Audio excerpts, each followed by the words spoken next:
Billionaire's empire paused for one hospital call. Not a deal, but a pediatric ER. Sir, you are the only emergency contact for your maid's daughter. At 10:30 p.m., a phone call shatters the silence of a billionaire's penthouse. On the line is a nurse from the pediatric ER. A 9-year-old girl, Sophie Miller, is in critical condition. Her mother, Susan, is nowhere to be found. The hospital has one lead, an old emergency card found in the girl's backpack. The only contact listed? Alexander Grayson. He's her mother's employer, a man who barely knows her name. While he runs an empire, his maid has been fighting a desperate, hidden battle, one that led to her arrest and her daughter's collapse. He's the only one who can help. But why him? And before I forget, where are you tuning in from today? Leave a comment below. Now settle in. I hope you enjoy this story. Alexander Grayson's life was measured in seconds, and he was losing them. The city glittered below his office, a carpet of cold diamonds. But he saw only the reflection of the man in the glass, tired, impatient, and trapped. The pen in Alexander Grayson's hand stopped moving. It was 10:30 p.m. The only sound in the penthouse office was the faint hum of the air system. His desk, a massive piece of dark mahogany, was a fortress.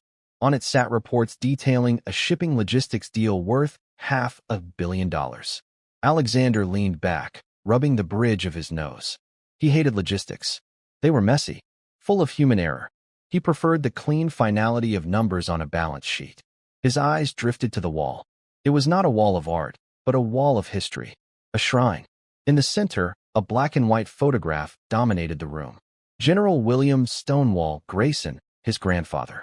The photo showed him standing in the mud of a foreign battlefield, straight-backed, decorated, and staring down the camera with an iron will.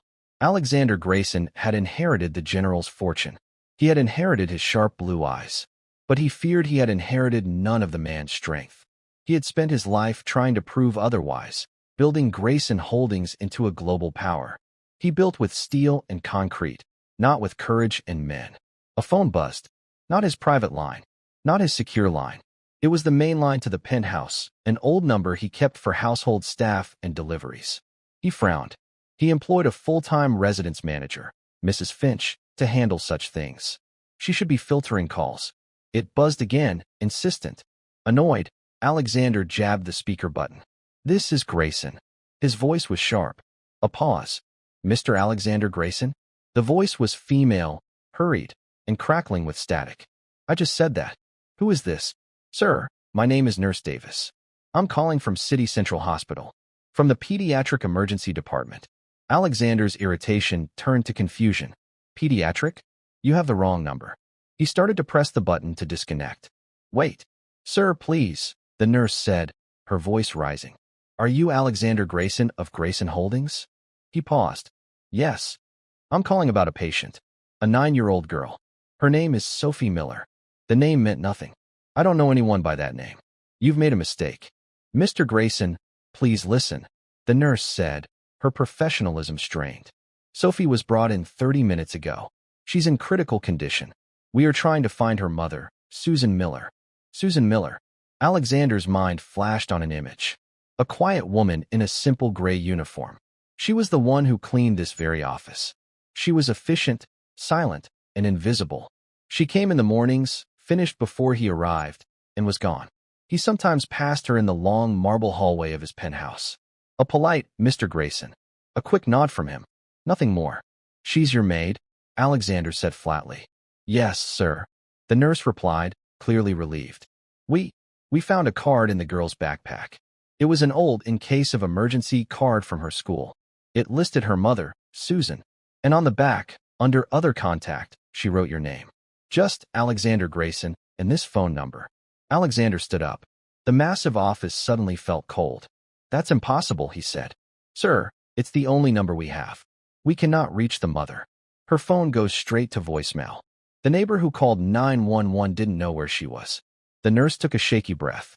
Mr. Grayson, your name is the only name on this card. You are her only emergency contact. A deep, unfamiliar silence filled the room. The billion-dollar logistics report seemed ridiculous.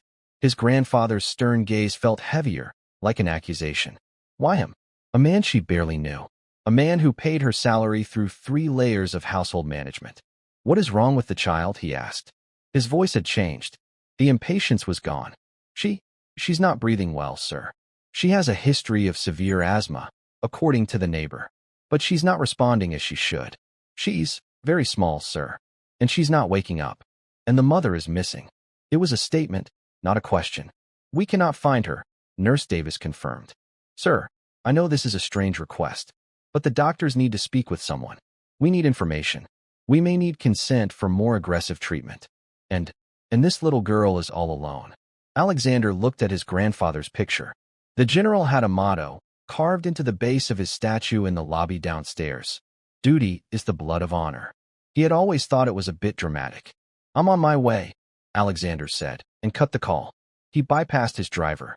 He grabbed his keys and his wallet, leaving the billion-dollar deal unsigned on the desk. He walked out of the office, his footsteps echoing in the empty penthouse. He felt the general's eyes on his back the entire way. The drive to City Central Hospital was 20 minutes. Alexander did it in 10. He left his black Bentley at the curb by the ambulance bay, ignoring the shouts of a security guard. The emergency room was a world he had only seen in movies. It was loud. It smelled of antiseptic, burnt coffee, and fear. People were weeping on plastic chairs. Others stared blankly at a television screen. Alexander, in his $8,000 bespoke suit, was an alien. He was a creature from a different, cleaner planet. He walked to the main desk. A woman with tired eyes looked up from her computer. Can I help you? I'm here for Sophie Miller. I spoke with Nurse Davis. The woman's eyes widened just slightly. She recognized him. Or, at least, she recognized his suit and the air of absolute authority he carried. One moment, Mr. Grayson. A moment later, the nurse from the phone appeared. She was young, her face worn with fatigue. Mr. Grayson? I'm Nurse Davis. Thank you for coming. Where is she? Alexander asked. This way. She led him past a curtain into the pediatric wing. The noise faded, replaced by the rhythmic, lonely beeping of machines. She's in here, Nurse Davis said, stopping at a small room. Dr. Patel is with her now. Alexander looked through the glass. He had prepared himself for, he didn't know what. A problem to be solved. An annoyance. He was not prepared for the child. She was tiny, a small, frail thing lost in an adult-sized hospital bed. Her hair was blonde and matted with sweat. A clear oxygen mask fogged with each shallow, rattling breath. Wires snaked from under her small gown, connecting her to a tall, blinking monitor. A man in blue scrubs, Dr. Patel, was shining a small light into her eyes. He looked up as Alexander entered. You are Mr. Grayson? The doctor asked. He had a weary, intelligent face. Yes. What is happening? Dr. Patel sighed, clipping the light to his pocket. It's not good. She came in with what the neighbor assumed was an asthma attack. We treated her for it. But she's not responding. Her oxygen levels are dangerously low, and she's completely unresponsive. Unconscious. Yes. And it doesn't look like a simple asthma attack. Her fever is high. Her blood pressure is low. We're running tests, but... He paused. Are you a relative? No. I'm her mother's employer. The doctor and nurse exchanged a look. It was the same look of confusion Alexander felt. I see, Dr. Patel said carefully. Well, Mr. Grayson, the main issue is this. We are flying blind. We have no medical history. We don't know her allergies. We don't know what medications she takes. The mother, Susan, Alexander pressed. You haven't found her? We've called her phone a dozen times, Nurse Davis said, stepping forward. Voicemail. We sent a police cruiser to her listed address to notify her. And the nurse looked down at her chart. Sir, the officer reported back. The apartment is empty. The landlord said she was evicted 3 weeks ago. Alexander felt a cold knot tighten in his stomach. Evicted. The quiet woman who cleaned his marble floors was homeless. And no one has seen her or the girl since, Nurse Davis added. That's not right, Alexander said, thinking. The neighbor called 911. Where did the neighbor call from? A different apartment. A few blocks away, Dr. Patel said. The neighbor, a Mrs. Romano, said Susan Miller sometimes paid her to watch Sophie. But tonight, Susan was late. Hours late. When Mrs. Romano went to check on Sophie at the place they were staying, she heard the girl coughing. She found her on the floor, struggling to breathe. Where was Susan? The neighbor didn't know. She just said Susan had been acting strange. Desperate.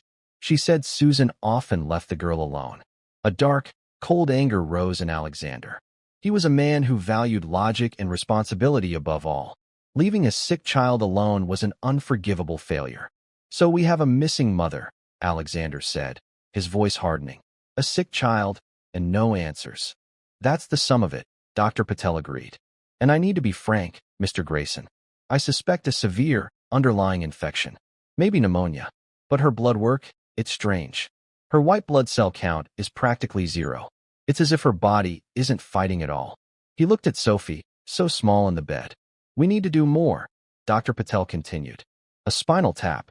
A bone marrow aspiration. We need to find out what's suppressing her immune system. But those are invasive procedures. They require parental consent. Without it, our hands are tied unless she deteriorates further. And by then, Alexander finished. It could be too late. Yes. Alexander turned and walked out of the room, into the hallway. He pulled his phone from his pocket. He did not call his lawyers. He did not call his COO. He called the one man who could solve impossible, messy problems. The phone rang once. Yes, sir. Frank, Alexander said to his head of security. I have a situation. I need you to find someone. A woman. Her name is Susan Miller. She's the mother of a 9-year-old girl named Sophie. The housekeeper, sir? Frank's voice was steady. He knew everything.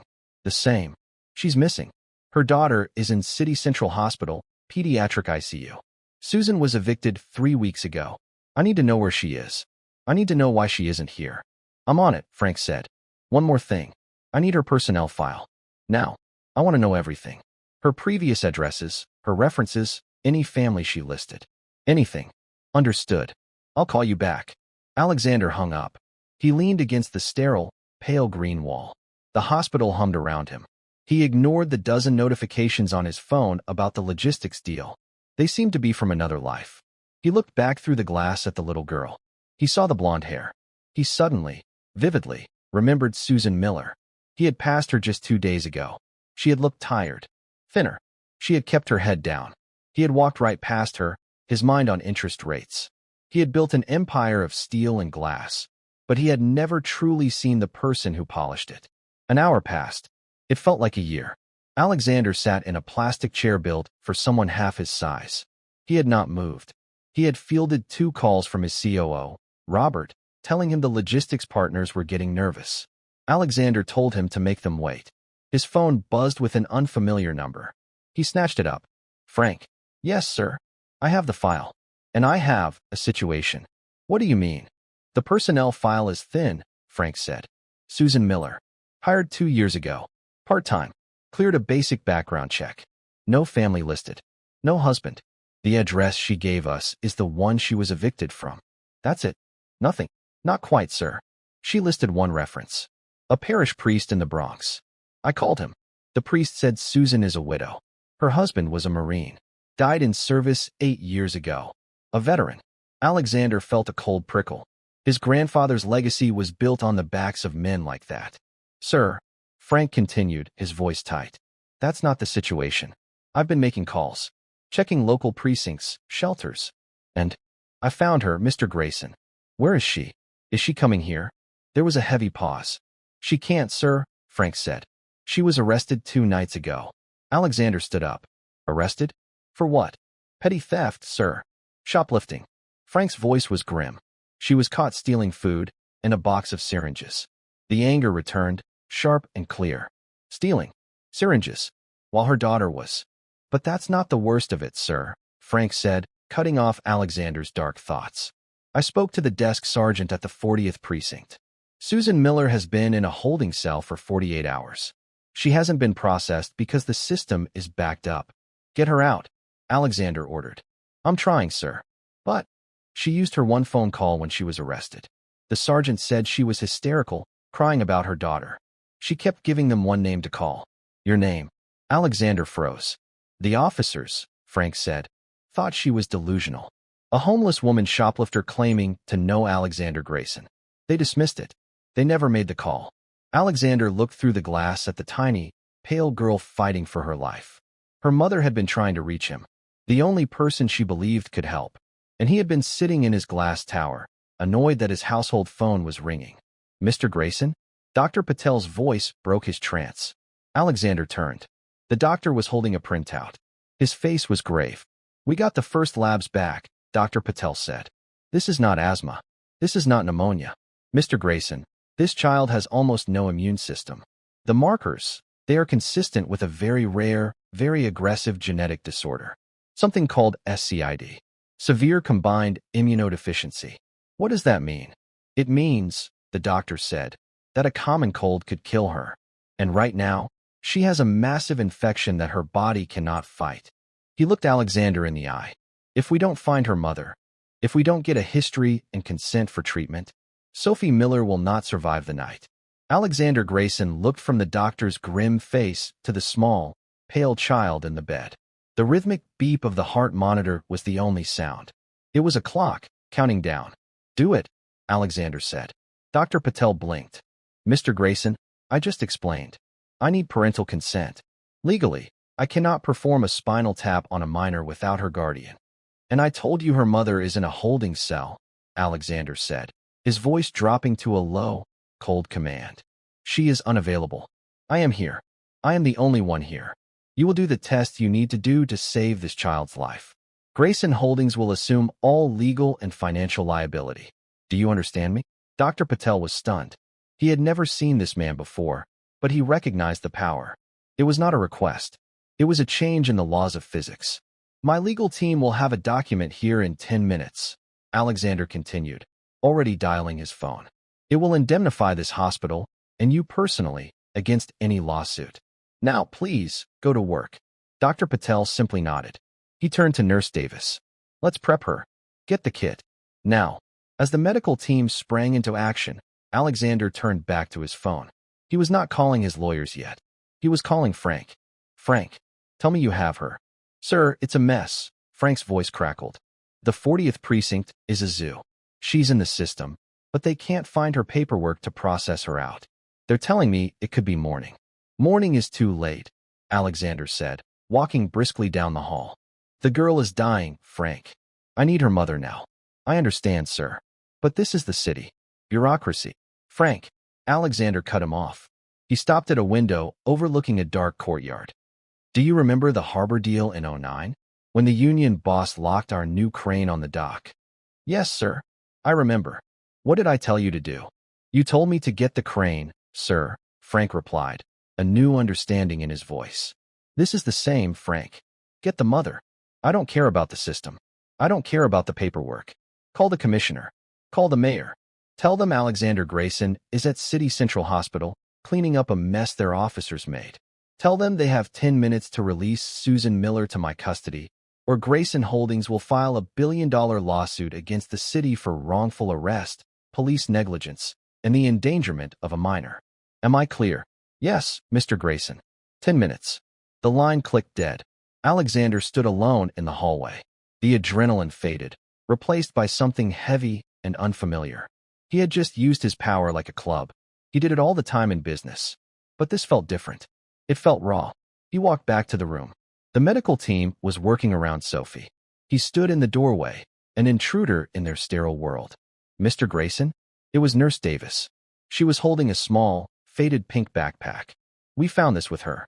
I thought you might want to see it. She handed it to him. It was cheap. The zipper was broken. He took it, feeling clumsy. It was impossibly light.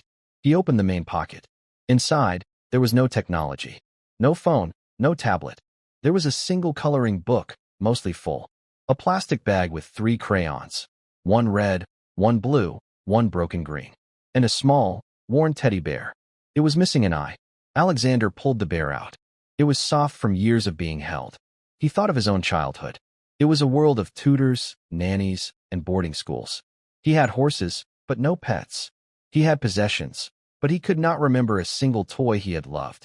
He felt a sudden, sharp pang of something. Pity. No, it was deeper. It was shame. He had passed this child's mother in his marble hallway. He had seen her, but he had not seen her. To him, she was a function, a line item in his household budget. And to her, he was what? A lifeline.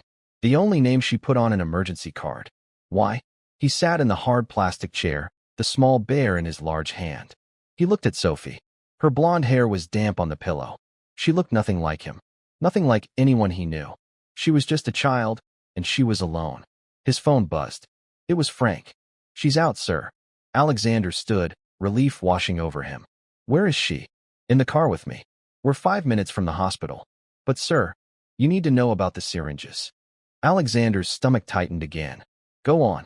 "I got into her property bag at the precinct. They were still in there. They weren't what you think." "What were they?" "They're for a drug called gamma norm," Frank said, his voice strained, as if he were reading it. "It's an immunoglobulin. It's used to treat. Well, it's used to treat people with no immune system." Alexander looked through the glass at Sophie. "At Dr. Patel." "She wasn't buying illegal drugs, sir," Frank said quietly. "She was buying life-saving medicine." The box was empty. The arresting officer said she was crying, telling him she needed a refill. They thought she was a junkie.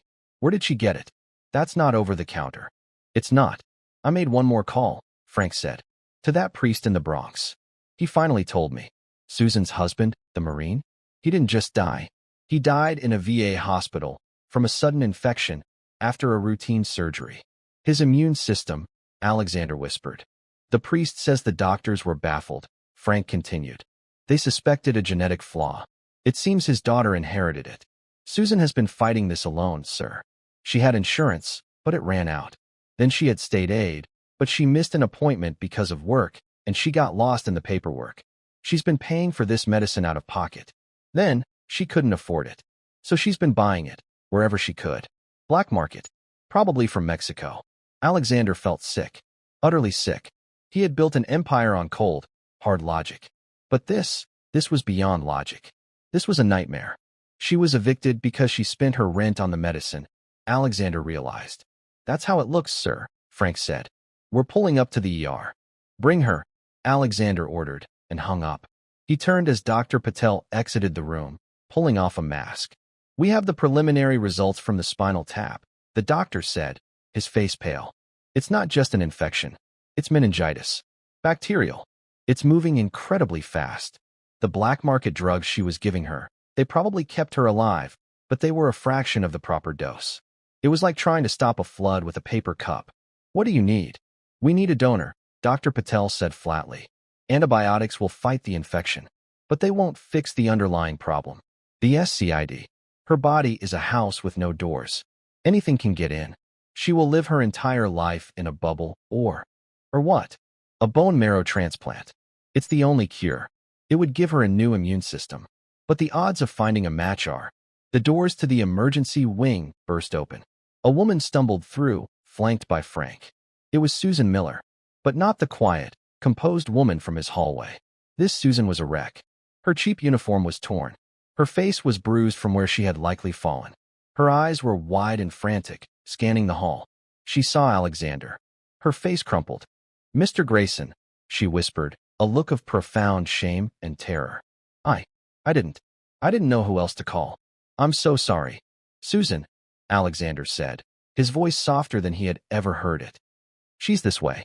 He led her to the room. The moment she saw Sophie in the bed, a sound escaped her, a deep, animal wail of grief. She rushed to the bedside, collapsing against the rail. "My baby," she sobbed, brushing the damp blonde hair from Sophie's face. "Oh, Sophie, I'm so sorry. Mama's here. Mama's here." Nurse Davis gently touched her arm. "Ma'am." "Susan, I'm Nurse Davis. Dr. Patel needs you to sign these." Susan stared at the consent forms, her hand shaking so badly she couldn't take the pen. What is it?" "It's to save her life," Dr. Patel said, stepping forward. "Susan, I'm Dr. Patel. I know about the SCID. I know what you've been doing. You've kept her alive. Now, I need you to let me take over." Susan nodded, tears streaming down her face. She scribbled her name on the forms. "Good," Dr. Patel said. "Now, the transplant. We need to find a donor. We need to test you first. You're the most likely match." "Yes," Susan said, wiping her nose. "Yes, of course. Anything." A phlebotomist was already there, swabbing Susan's arm. Alexander watched the scene.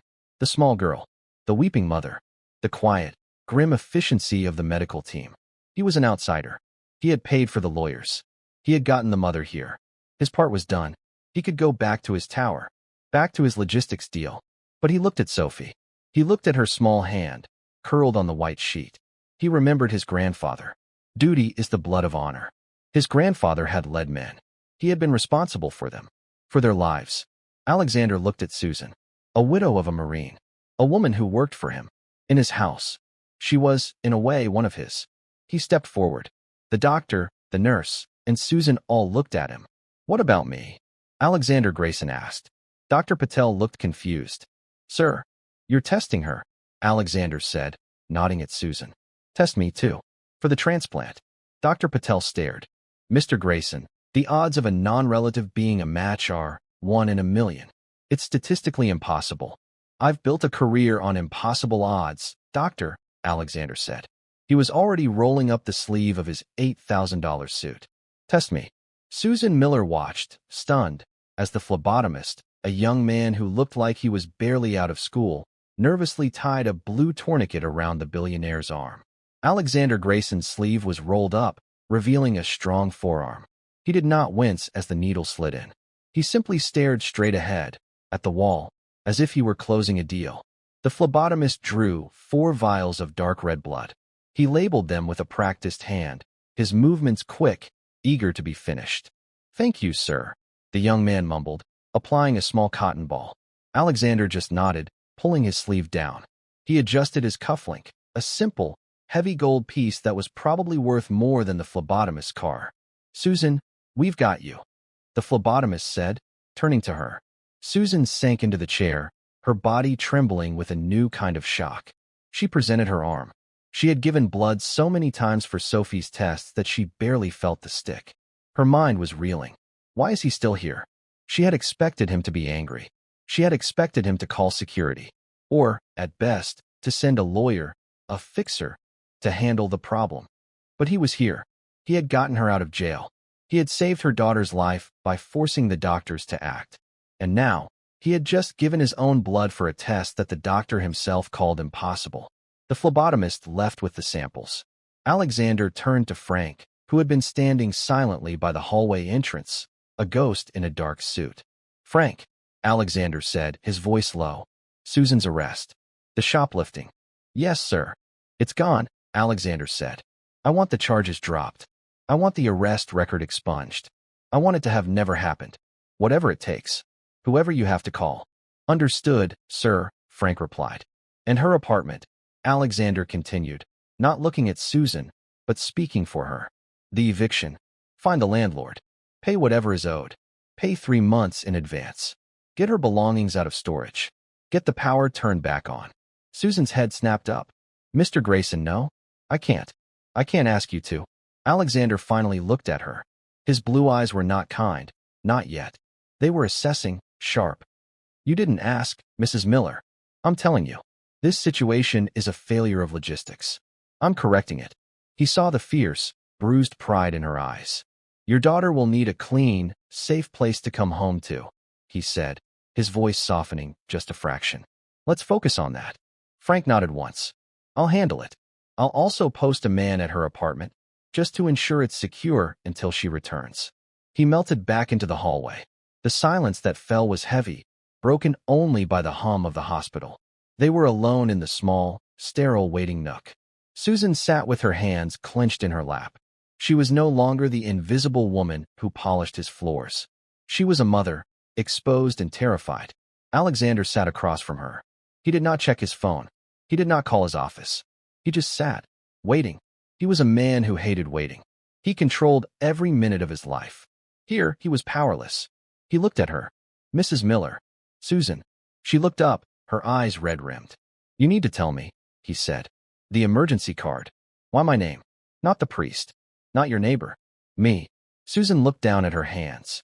She twisted the thin, cheap ring on her finger. Her wedding ring. She started, her voice a whisper. "I was so scared.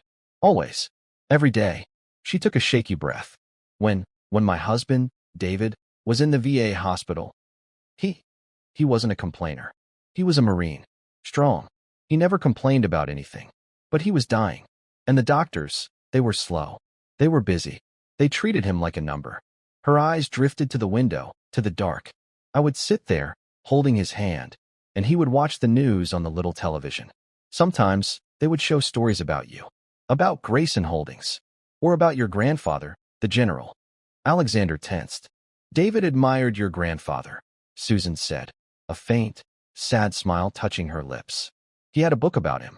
He said the general was a man who got things done, a man who led from the front, a man who took responsibility for his men. He said, "That's a man who understands duty, Susan. They don't make them like that anymore." She looked back at Alexander. When Sophie got sick, when the SCID was diagnosed, I knew what I was facing. It was the same thing that took David. But now it was my little girl. And I was alone. The paperwork, the social workers, the bills. I was drowning, Mr. Grayson. I would come to work, she continued, her voice gaining a desperate strength. I'd walk into your home. It's like a palace. And I would see that picture on your office wall. The general. He's looking right at you. Every day. I always saw you, Mr. Grayson. You. In your suit. You always looked so in control. You were powerful. You were building things. You were a Grayson. And I thought, if anything ever happened, if Sophie was in trouble, you were the only person I knew powerful enough to fight the system. The system that let my husband die. The system that was letting my daughter slip away. She started to cry again, silent, awful tears of shame. It was stupid. It was a fantasy, a desperate prayer. I wrote your name on that little card, and I prayed I would never, ever have to find out what would happen. I am so sorry to bring this to you, to your life. Alexander said nothing for a long time. He had spent his whole life running from that portrait. He had tried to build an empire bigger than his grandfather's legacy. He thought duty and honor were old, dusty words. They were abstracts, good for carving into stone, but useless in a boardroom. He had been wrong. To this woman, his name meant something. It meant duty. It meant a lifeline, a responsibility he had never earned, and had no idea he even had. You have nothing to be sorry for, Susan, he said. His voice was thick. Before he could say more, Dr. Patel walked down the hall. His face was not good. Susan, he said, his voice gentle. I have the results of your test. Susan stood up, her entire body rigid with hope. And, am I a match? Can I save her? Dr. Patel looked down. He shook his head. Susan, I'm so sorry. You're a carrier for the gene, as was your husband. But as a donor, you're not a match. Not even close. Your blood types are compatible, but the tissue markers, the HLA, it would be a severe rejection. The hope drained from Susan's face. It was a physical thing. She deflated, her shoulders slumping. She put a hand on the wall to steady herself. No, she whispered. No. You have to test again. It's wrong.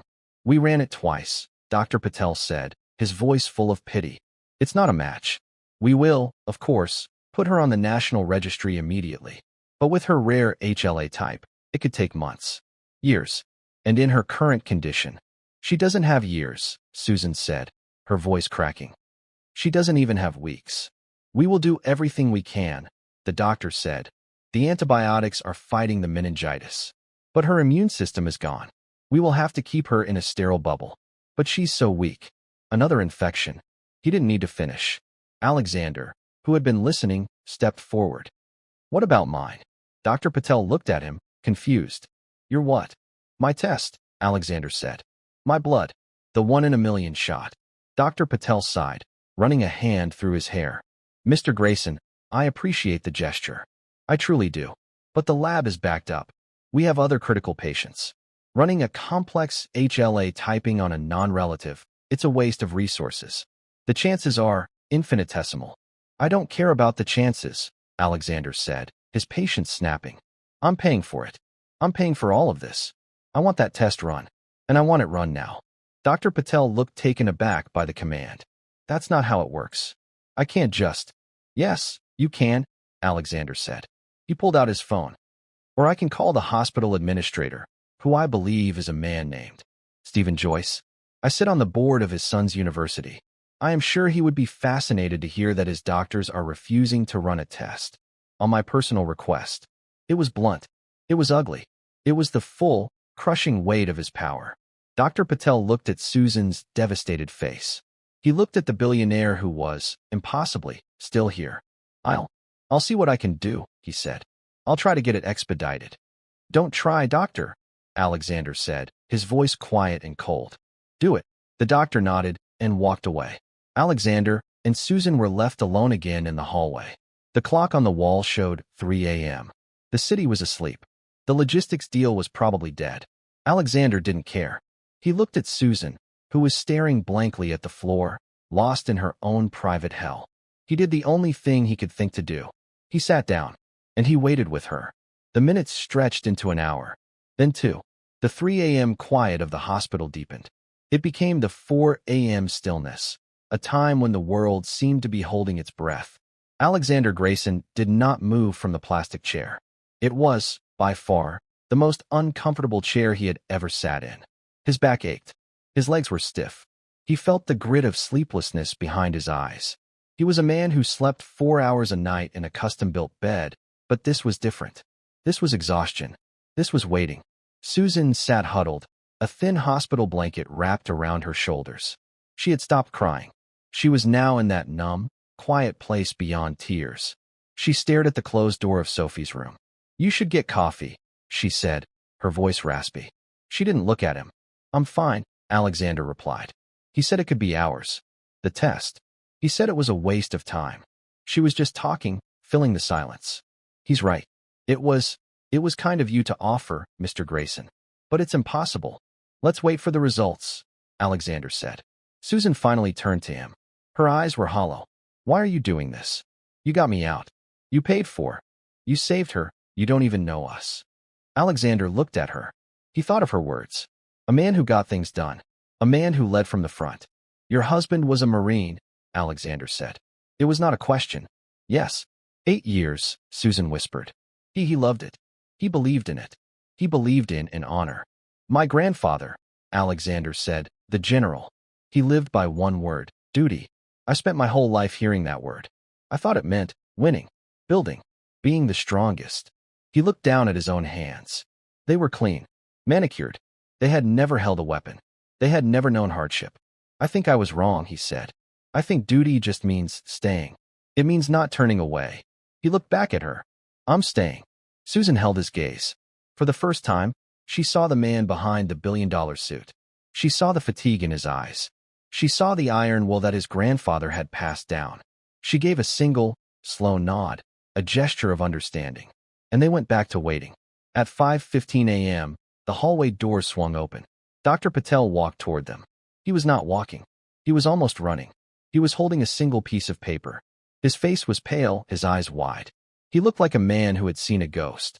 Susan leaped to her feet, the blanket falling to the floor. Doctor? What is it? Is she? She's the same, Dr. Patel said, breathless. The antibiotics are holding the meningitis, barely. But the test. Mr. Grayson's test. Alexander stood up slowly. You said it was impossible. Dr. Patel looked from Alexander to Susan and back to the paper in his shaking hand. I've been a transplant coordinator for 15 years. I have seen 1 in 100,000 matches. I've seen matches in different ethnic groups. I have never, ever seen this. What? Susan whispered, her hand over her mouth. Dr. Patel looked at Alexander. Mr. Grayson, you're not a 1 in a million match. You are a perfect match. 6 out of 6 HLA markers. Identical. The lab ran it 3 times because they thought their equipment was broken. The hallway was silent. It's... Dr. Patel struggled for the words. It's the kind of match we only see between full siblings, or a parent and child. It is genetically perfect. Susan stared, her mind unable to process the words. But how? That's not possible. We need to start the procedure, Alexander said. His mind was racing, but his voice was calm. He was back in control. What's the next step? We need to prep you, Dr. Patel said, snapping back into medical mode. The donation, it's a procedure. We'll harvest the marrow from your hip. It requires anesthesia. I don't care. When? We can schedule it for. No, Alexander said. We do it now. Today. As soon as you can. Mr. Grayson, this is an operation, Dr. Patel insisted. And Sophie, she needs preparation. She needs a low dose of chemotherapy to wipe out her current, broken marrow, to make room for the new. The whole process takes days. Then start it, Alexander commanded. Start it right now. Of course, Dr. Patel said, still looking at Alexander with awe. We'll start her prep immediately, and we'll schedule you for the harvest tomorrow morning. He turned and hurried away, shouting for nurses. Susan was trembling, looking at Alexander as if he were an alien. A perfect match, she whispered. How? Alexander was quiet. His mind was a vault of information, connecting dots at lightning speed. A Marine, a widow, a man who idolized his grandfather. A perfect, impossible genetic match. Susan, he said, his voice very careful. Your husband, David. You said he was a Marine. What do you know about his father? Susan blinked, confused by the question. His father? Nothing. He never knew him. David's mother, she passed away a few years ago. She always said his father was a soldier, a hero, that he died in Vietnam before David was born. And David's mother? Where was she living when David was born? Alexander asked. I don't know. Somewhere down south, near a big army base. Fort Benning, I think. What? Alexander felt a cold, electric shock go up his spine. Fort Benning, 1968. His grandfather, General William Stonewall Grayson, had been stationed at Fort Benning for 2 years. Before his final tour, it was a piece of family history no one spoke of. The general had been separated from his wife during that time. A difficult patch, his father had called it. Mr. Grayson? Susan said. You're pale. What is it? Alexander looked at this woman. This quiet, brave woman who had been cleaning his floors. Susan, he said slowly.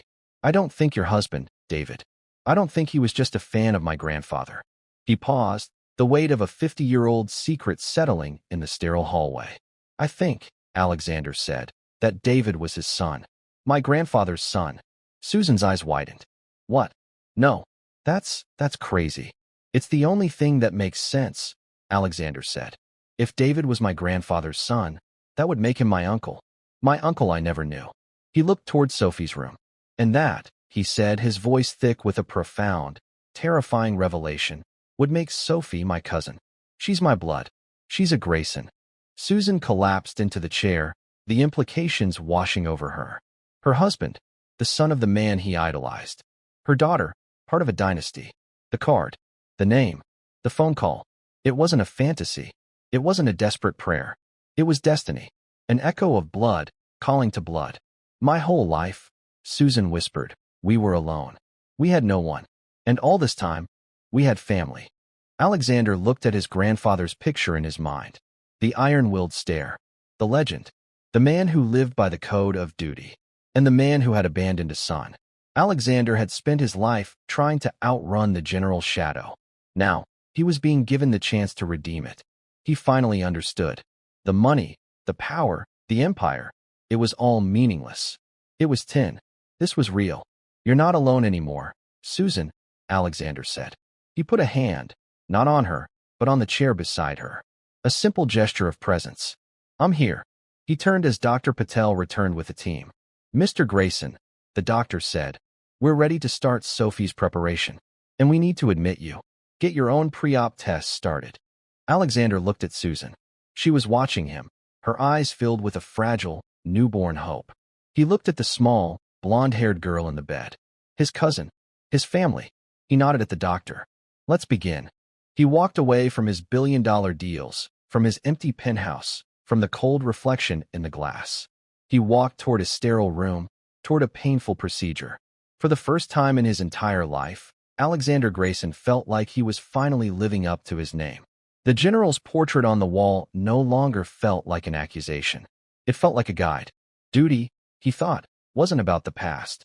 It was about what you did, right now. He walked into the room, ready to save his family. Alexander Grayson had never been a patient. He had never worn a thin, paper-like gown. He had never had a plastic bracelet snapped around his wrist, bearing his own name. His life was spent in boardrooms and penthouses, environments he could command. A hospital room, even a private one, was a box. It was a place of surrender. Frank had arrived at dawn. He stood in the doorway of Alexander's room, holding a tablet. He looked, as always, unflappable. Sir, Frank said, his voice low. The partners from the logistics deal. They are unhappy. They have been at the hotel for 24 hours. They are threatening to walk. Alexander was staring out the window. The sun was just beginning to turn the gray sky to a pale, bruised purple. He had not slept. Let them walk, Alexander said. Frank's eyebrow twitched. It was the only sign of surprise he ever showed. Sir, this is the deal you've been working on for 6 months. It's $500 million. It's paper, Frank, Alexander said, turning. It's just numbers. It's not real. He pointed down the hall, in the direction of the pediatric ICU. That is real. That little girl, fighting in that room. That is real. Frank looked at his boss. The man who lived by the stock ticker. The man who fired an executive last quarter for a 0.5% dip in projections. This was a new man. What are your orders, sir? Frank asked. Call Robert, Alexander said, referring to his COO. Tell him he is in full command of Grayson Holdings, indefinitely. Tell him to handle the logistics deal. If he can save it, good. If he can't, I don't care. Indefinitely, sir? Frank clarified. The word was heavy. I will be unavailable, Alexander said. I have a family matter to attend to. Frank finally allowed himself a small, thin smile. Yes, sir. I'll take care of it. And Frank, Alexander called as he was about to leave. The apartment. Susan's apartment. Done, sir. The back rent is paid. The lease is renewed for a year. Her things are being moved back in as we speak. I've had a deep cleaning crew go through. And I took the liberty of stocking the pantry. And the fridge. Alexander nodded. Good. And, Frank, sir, my grandfather, the general, I want you to find everything you can on a son he may have had. A man named David Miller. Mother's name unknown. Born near Fort Benning, late 1960s. A sensitive matter, sir. Extremely sensitive. For my eyes only, Alexander said. I want to know his story. I'll find him, Frank said. And he was gone. A few hours later, a nurse came to get him. It's time, Mr. Grayson. They wheeled him down the hall. He had refused any sedative, but they insisted on the gurney.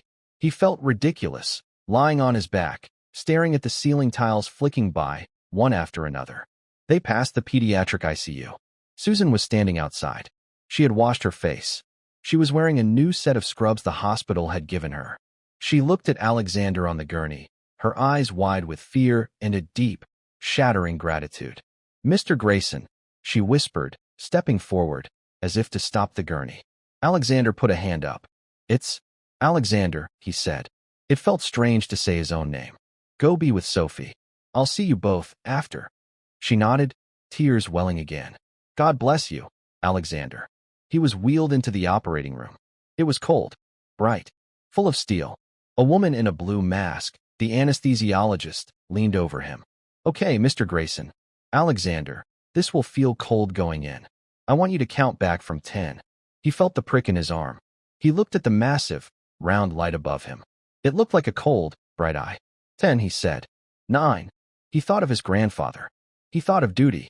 8. He thought of a little girl with blonde hair. His family. He was asleep before he got to 7. He woke up in a haze. There was a deep, profound ache in his lower back. It was not pain. It was an absence. A hollowed-out feeling. A nurse was checking his vitals. It's done, Mr. Grayson, she said, her voice soft. The procedure was a success. The harvest was perfect. They're starting the transfusion for Sophie right now. He drifted back to sleep. Down the hall, in the PICU, a small bag of dark red, viscous liquid hung from an four-pole. It was not blood. It was marrow. It was life. A tube ran from the bag into a central line in Sophie's small chest. Susan Miller stood by the bed, her hand on her daughter's foot. She watched the slow, steady drip. Drip. Drip. Each drop was a miracle. Each drop was a future her daughter was never supposed to have. Dr. Patel stood in the doorway, watching. It's in her, Susan whispered. It's really happening. Yes, Dr. Patel said. Now the hard part begins. We wait. We see if the new cells, her cousin's cells, take root. We see if her body accepts them. It will be a long few weeks. She'll fight, Susan said, her voice fierce. She's her father's daughter. She looked at Dr. Patel.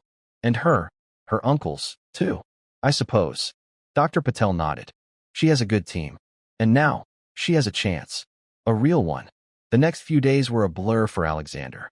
He was a terrible patient. He hated the bed. He hated the food. He hated the weakness he felt. The ache in his hip was a constant reminder of what he had done. On the third day, he broke protocol. Against his nurse's orders, he got out of bed. He put on the clothes Frank had brought him, a simple pair of gray slacks and a black cashmere sweater. He felt human again. He walked, slowly, stiffly, down the hall to the pediatric ICU. Sophie was in a different room now, a sterile bubble room. He had to look through a thick glass window. She was awake. She was pale. Her blonde hair was thin, but her eyes were open. They were a bright, piercing blue. Grayson eyes. Susan was inside, gowned and masked. She was reading from the tattered coloring book. Sophie saw him. She looked at the strange man in the window. Alexander stood there, just watching. He felt a connection so profound, so elemental, that it rooted him to the spot. Susan looked up. She saw him. Her eyes smiled above her mask. She put a hand to her heart, then pointed at him. A gesture of thanks. Alexander simply nodded. He stayed at that window for an hour. He said nothing. He just watched his family. The recovery was slow. Sophie had good days. She had terrible days. Her body, empty and defenseless, had to learn to build an army from scratch. Alexander's cells, her new marrow, began the slow, microscopic work of colonization, of building a new immune system. Alexander moved out of the hospital and into a hotel across the street. He did not go back to his penthouse. He did not go back to his office. His days took on a new rhythm. He would wake, have coffee, and read the reports Frank brought him. Not market reports. The first report was about David Miller. Frank had been thorough. A birth certificate from Georgia. A mother, a waitress, who died of pneumonia. And a father, listed as unknown. But Frank had found a letter. A small, water-damaged letter from the waitress to a friend, speaking of a charming, powerful general who had a sad wife, and who had broken her heart. It was not proof, but it was enough. Alexander had the letter sealed and put in his private vault. The second report was on Susan's finances. She had nothing. She was tens of thousands of dollars in medical debt. Alexander made a call. He set up a trust. He called it the Sophie Miller Foundation. He funded it with $50 million. Its purpose was simple: to pay for her medical care, her education, and her future, and to provide a stipend for her mother so she would never have to work again. After his reports, he would walk to the hospital. He would sit with Susan in the waiting room. They didn't talk much. At first, he would bring her coffee. She would tell him about Sophie's white blood cell count. He would listen. He learned the names of the nurses. He learned the difference between a good sign and a bad one. One day, he found Susan weeping quietly in the cafeteria. "It's bad," she said, before he could ask. "Her fever is back. They think it might be a rejection. The doctors, they look worried." Alexander sat down. He said nothing. He just sat with her. He shared her silence. "What if it was all for nothing?" she whispered. "What if I lose her anyway?" "You won't," Alexander said. His voice was a rock. "You don't know that," Susan cried. "I know her," Alexander said, surprising himself. "I've seen her. She has Grayson eyes. We are stubborn. We don't quit. And you are her mother. You didn't quit when you were homeless. You didn't quit when you were arrested. She has your strength. She will fight. And we will be here." Susan looked at him. She didn't say thank you. She didn't need to anymore. She just nodded, took a deep breath, and stood up. "You're right. Let's go back." The fever broke. It was not rejection. It was the new immune system, graft versus host, a sign that it was working. It was fighting. A month after the transplant, Dr. Patel found Alexander in his usual spot, the chair outside the ICU. "Alexander," the doctor said. He was smiling. A real, wide smile. "Doctor, her labs today, they're beautiful. Her new T cells are active. Her white count is climbing. She's building an immune system." "Your immune system?" He clapped Alexander on the shoulder. "It worked. She's going to make it. She's going to be okay." Alexander felt his knees go weak. He leaned against the wall. He had closed billion-dollar deals without flinching. But this news, it undid him. He just closed his eyes, a single, sharp breath escaping him. "She can have visitors soon," Dr. Patel said. Real visitors. 2 weeks later, Sophie Miller was in a regular room. She was sitting up in bed. Her blonde hair was mostly gone, a soft fuzz remaining. But she was laughing. Susan was showing her a new toy, a building set Alexander had sent. There was a knock on the door.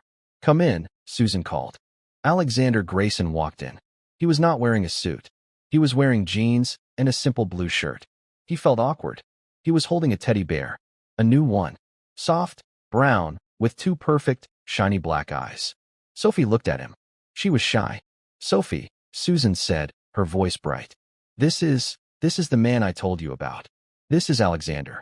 He's our family." Sophie looked at the bear, then at Alexander. "Is he a doctor?" she whispered to her mom. "No, sweetie," Susan said. He's a hero. He gave you a present. It made you all better." Alexander stepped forward, feeling clumsy. He held out the bear. "Hello, Sophie," he said. His voice was rough. I heard you had an old bear that was missing an eye." Sophie looked at her old, one-eyed bear on the pillow. Then she looked at the new one. She slowly reached out and took the new bear. She hugged it to her chest. Then, she did something that changed Alexander's world. She held out her other, thin arm. "Hug," she whispered. Alexander froze. Susan nodded, her eyes shining. He moved forward, leaning over the bed rail. He wrapped his arms around the small, frail girl. He felt her tiny arms go around his neck. She was warm. She was real. He held her for a long time. He felt a 50-year-old family wound begin to close. He was no longer just the man in the tower. He was no longer just the general's grandson. He was Alexander. He was family. He pulled back, and Sophie was smiling. "Your eyes are like mine," she said simply. Alexander Grayson felt a smile, a real one, touch his own face. "Yes," he said. "Yes, they are." He looked at Susan, over Sophie's head. He saw his past, his present, and his future, all in one small, sterile hospital room. The billion-dollar deal had fallen through. He had not even noticed. He had never felt so rich. And with that hug in a quiet hospital room, that's where we'll end the story for now. Whenever I share one of these, I hope it's a reminder that our biggest transformations often come not from the empires we build, but from the unexpected calls we answer. I'd love to know what you were doing while listening. Maybe winding down with a cup of tea, or just settling in for a calm evening. Drop a line in the comments. I really do read them all. If you want to make sure we cross paths again, hitting like and subscribing makes a huge difference. We are always trying to improve, so feel free to drop your feedback below. Thanks for spending this time with me.